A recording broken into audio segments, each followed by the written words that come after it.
Hello students, আমার চ্যানেলে তোমাদেরকে স্বাগত। শুরু করছি 2026 মাধ্যমিক পরীক্ষার্থীদের জন্য একটি ইতিহাসের ক্লাস। দেখতে পাচ্ছ তোমাদের সামনে রয়েছে 2026 মাধ্যমিক প্রশ্নবিচিত্রা ভলিউম 2। এখান থেকে আমরা ইতিহাসের এমসিকিউ করব। মডেল কোশ্চেন পেপার 1 এবং 2 আমরা করেছি, তো আজকে আমরা করব ইতিহাসের মডেল কোশ্চেন 3 এমসিকিউ। তো প্রথম থেকে শেষ পর্যন্ত ভিডিওটা দেখবে, একটু স্কিপ করবে না। দারুণ দারুণ প্রশ্ন আছে তোমাদের এখানে, ঠিক আছে? তো প্রত্যেকটা প্রশ্ন কিন্তু ভীষণ ইম্পর্টেন্ট। এই প্রশ্নগুলো তোমাদের টেস্ট পরীক্ষা এমনকি ফাইনাল পরীক্ষার জন্য কিন্তু ভীষণ ইম্পর্টেন্ট। আর বারবার বলছি, শর্ট প্রশ্নে জোর দাও। শর্ট প্রশ্নে যে যত বেশি নাম্বার করে আসতে পারবে সে কিন্তু তত বেশি নাম্বার পাবে, ঠিক আছে? তো অবশ্যই শর্ট প্রশ্নের উপর বেশি কিন্তু তোমাদের জোর দিতেই হবে। সেই কারণে আমি কিন্তু শর্ট প্রশ্ন রেগুলার তোমাদেরকে করিয়ে যাচ্ছি। আর অবশ্যই কিন্তু পুজো শেষ হয়ে গেছে, আর পড়াশোনা এবার একটু মন দিতে হবে, পড়াশোনাটা একটু জোরদার করতে হবে। আর আগামী রবিবার থেকে আমি কিন্তু সাজেশন দিতে চলেছি ইতিহাস, ভূগোল এবং বাংলার।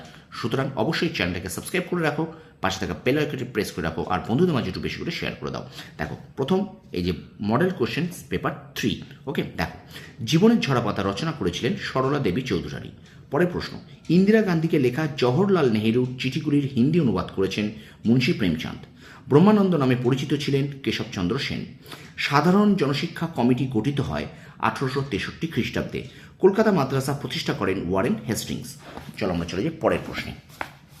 আমি কিন্তু 1 থেকে 10 করেইছি মডেল কোশ্চেন্সের শর্ট প্রশ্ন, এমসিকিউগুলো বাদ দিয়েছিলাম, শুধু বিভাগ খটা করেছিলাম। বিভাগ কটা বলেছিলাম পরে করিয়ে দেবো, তো বিভাগ কগুলো আমি তোমাদেরকে করিয়ে দিচ্ছি। দেখো তারপরে প্রশ্ন, হুল কথাটির অর্থ হলো বিদ্রোহ। ভারতের প্রথম নীলকর ছিলেন লুই বোনার্ড। নবগোপাল মিত্র ছিলেন হিন্দু মেলার সহ সম্পাদক। আধুনিক ভারতের প্রথম ব্যঙ্গচিত্র প্রকাশিত হয়েছিল অমৃতবাজার পত্রিকায়।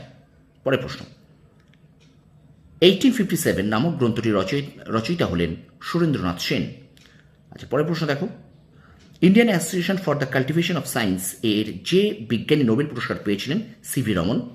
পরের প্রশ্ন, লাইনোটাইপ তৈরি করেন সুরেন্দ্রনাথ মজুমদার। নিখিল ভারত ট্রেড ইউনিয়ন প্রতিষ্ঠিত হয়েছিল 1920 খ্রিস্টাব্দে। ভারতে বামপন্থী আন্দোলনের জনক ছিলেন মানবেন্দ্রনাথ রায়। পরের প্রশ্ন, একা আন্দোলনের নেতা ছিলেন মাদারি পাসি। পরের প্রশ্ন, দীপালি সংঘ প্রতিষ্ঠা করেছিলেন লীলা নাগ রায়। পরের প্রশ্ন, অ্যান্টি সার্কুলার সোসাইটি প্রতিষ্ঠা করেন শচীন্দ্র প্রসাদ বসু। পরের প্রশ্ন, কল্পনা দত্ত রচিত গ্রন্থটি হল চট্টগ্রাম অভ্যুত্থান। 1.19 দেখো, ভাষাভিত্তিক গুজরাট রাজ্যটি গঠিত হয় 1960 খ্রিস্টাব্দে। এবং 1.20 দেখো, স্বাধীন ভারতের প্রথম ভাষাভিত্তিক রাজ্যটি হলো অন্ধ্রপ্রদেশ, ঠিক আছে? তো স্টুডেন্টস, এই হলো তোমাদের মডেল কোশ্চেন পেপার 3 রায় ও মার্টিন প্রশ্নবিচিত্রা থেকে। ভিডিওটা যদি অবশ্যই ভালো লেগে থাকে অবশ্যই লাইক করো, কমেন্ট করো, আর তোমরা বন্ধুদের মাঝে একটু বেশি করে শেয়ার করে দেও, ঠিক আছে? তো আর আমার চ্যানেল নতুন হলে চ্যানেলটাকে সাবস্ক্রাইব করো, পাশে থাকা বেল আইকনটি প্রেস করে রাখো। তোমরা সফল হও, তোমাদের সাফল্য কামনা করি। ধন্যবাদ।